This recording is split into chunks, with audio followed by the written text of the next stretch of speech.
Beautiful people, good evening to you. So I just saw something on the Jamaica Observers Online page, and it said alleged. So I'm really hoping that's alleged and not true. That an 11th grader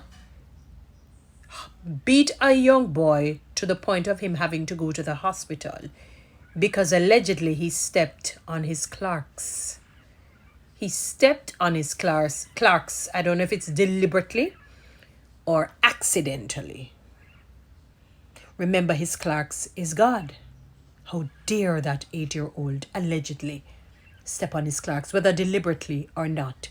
Now, personally speaking, if he were my child, the villain, the perpetrator, until he becomes an official adult, he would not see a clerks again. That's one.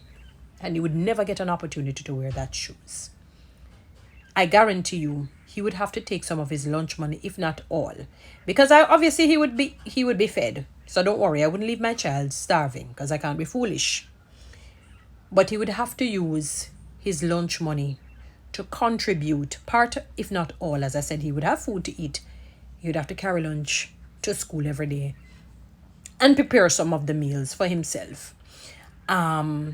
To the child's hospital bill, because I'm going to ensure that he never not only does something like that again, but he never bullies anybody, never put material things above any human being. I would ensure that breaks out of his mindset. It just needs 2 consistent years of the right training. Oh, you better believe it. And he needs to be sanctioned, to be honest with you. If it is true that he had beaten on the guy to the point where the fellow had to be hospitalized, he needs to be sanctioned. He needs to be held accountable. Okay? 16 years old. He has enough sense to know right from wrong.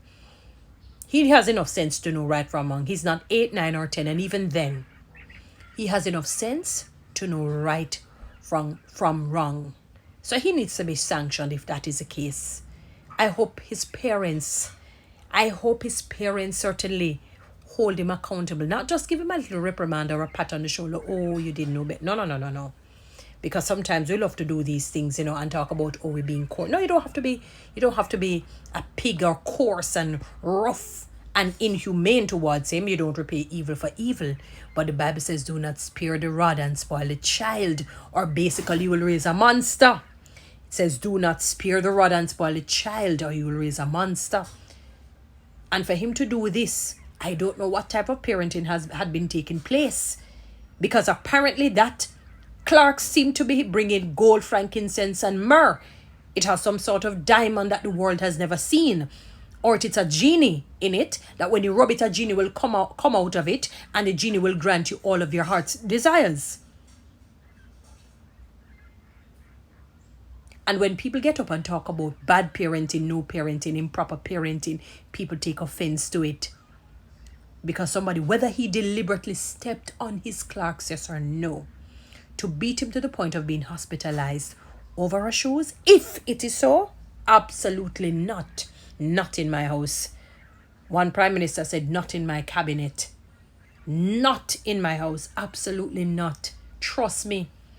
Believe you me. And he would have to also make a public apology if it were my child. No, I'm not going to embarrass him. He won't have to embarrass himself.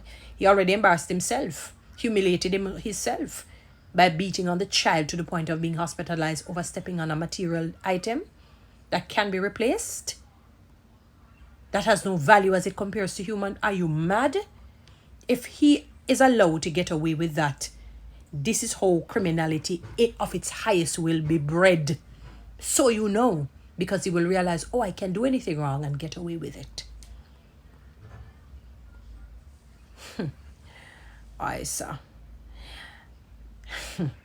And yet they take out, you're not going to obviously beat a child who is almost an adult, but certain privileges, let me put it that way, that teachers had, where students had to show respect and honor, is slowly being eaten and eroded and taken away. I'm not talking about the bad and the rotten eggs in terms of administrators or teachers. We're talking about, for the most part, I'm sure that the teachers will follow the status quo, they will abide by the rules and follow the regulations and do the right thing.